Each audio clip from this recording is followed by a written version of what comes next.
So this morning I find myself at the cemetery in Cripple Creek, Colorado, and it's snowy. It's snowy and it's super cold. Thankfully this cemetery didn't get hit with the snow as bad as the last one I was at, but it is still really quiet here. It's interesting to see the monuments covered in snow. I am trying to be very careful where I walk because I haven't been here before, so I don't know where the safe zones are, because obviously, as I said in the episode where I last went to a cemetery that was covered in snow, I want to stay on roads or paths because I don't want to be stepping on any plots that may be hidden by the snow. I don't want to be tripping over stones that may be hidden by the snow. I also don't want to take the chance that I could possibly break a marker because I didn't see it was there.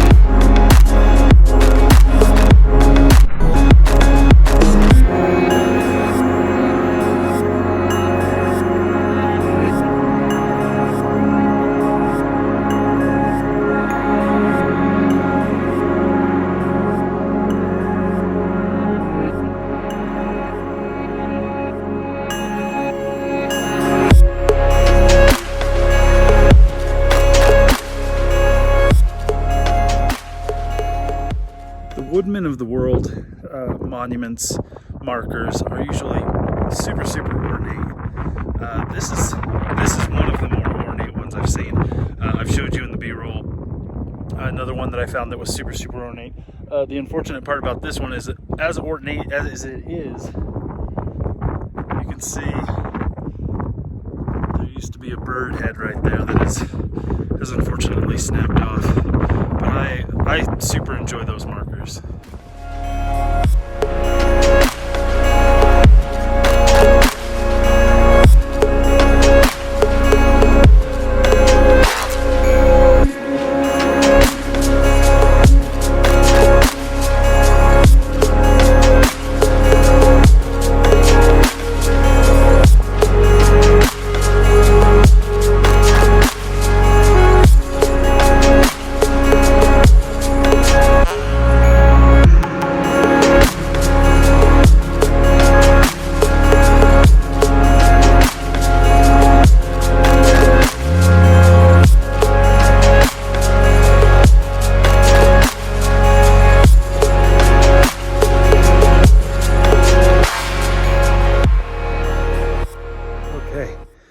I climbed to a very large hill in the snow because I saw a marker that really caught my eye. At first, I thought it was just a marble marker that was very smooth on one side, catching the sun, reflecting it back, kind of catching my eye. But the more I looked at it, the more I thought, no, there's no way that would be reflecting off the sun because I'm looking, the sun's behind it. So I had to come up here and check it out. I'm glad I did. I'm going to show it to you. It's one of the most unique markers I've ever seen. So as you can see, it's see-through, guys.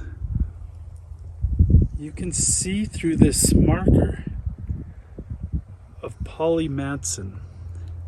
It's obviously got some damage. There's a big crack that runs through it, 2 of them. But it is stunning.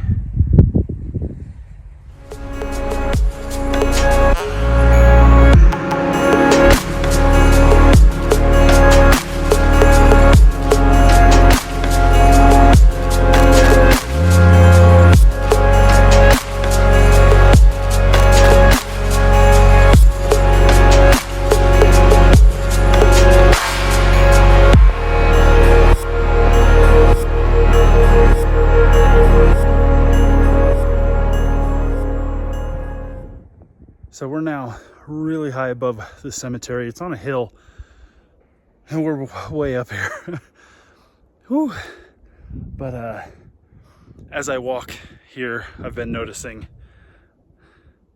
all these trails from the animals that are bopping around up here. But there are some markers up here. There are some graves up here, including these ones, which are more recent. But it's a beautiful location.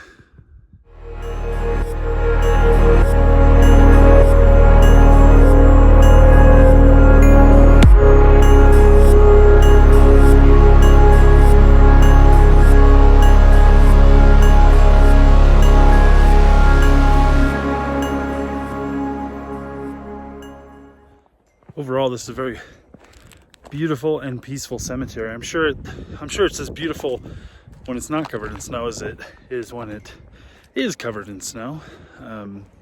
This cemetery was established in 1892.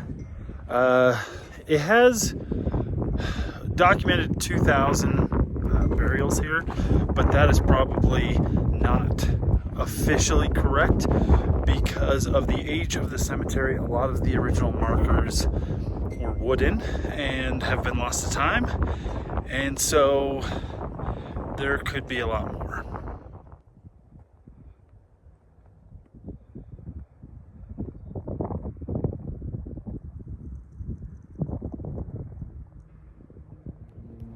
So directly behind me is this cemetery's Potter's Field. This entire area. It is quite large. For those of you who may not know, a Potter's Field is where they would bury someone who did not have the money for a proper burial.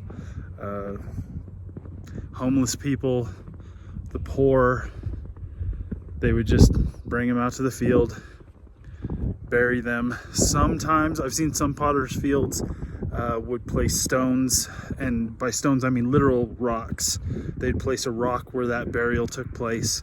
The rock would more than likely not have a name or a date, anything like that. It would just be there to show that someone was buried there, so that when the next person came in to bury someone in the Potter's Field, they wouldn't dig up somebody else's burial location. This one, I'll kind of scan a little bit, is a pretty empty field.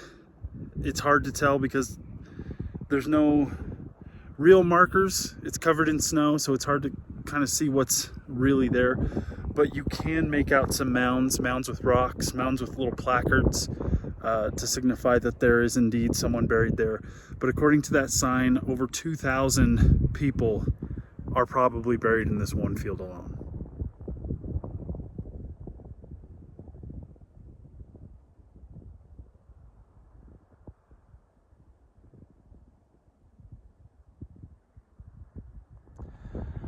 I haven't talked about this before, but this is quite common in a lot of cemeteries.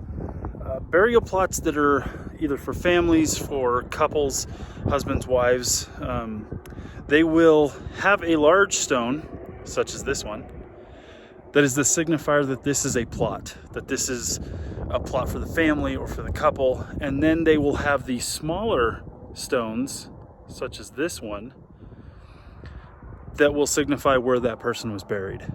So a larger stone, a larger monument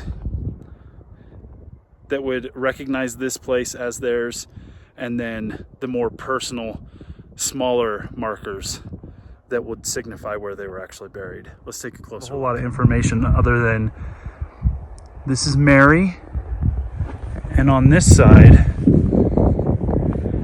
we have A.F. Myers. So Mary and A.F. Myers. And these are their more personal stones. So here you can see A.F. Myers is buried here, and M.M. for Mary Myers buried there. All right, guys, it's time for me to get out of here. It is very cold and the sun is starting to go down a little bit. This is a massive cemetery. It stretches all the way up that hill into the woods beyond. Very beautiful, very serene. I would recommend stopping here if you find yourself in Cripple Creek, Colorado. I'm tired, guys. Until next time, I'll see you then.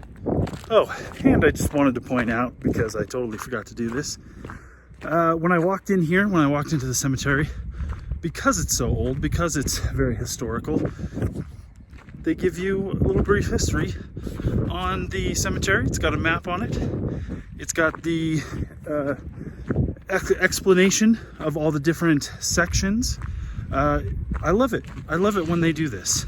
I love having as much information as possible when I go to these locations. I like the little flyers that they can give you so that I can take it back home and read it and familiarize myself more with the site. So just be on the lookout for that whenever you're visiting these really old cemeteries. Sometimes they will have those kind of things. And this one did also have some signage explaining the history of the location, so that was really nice as well. So always be on the lookout.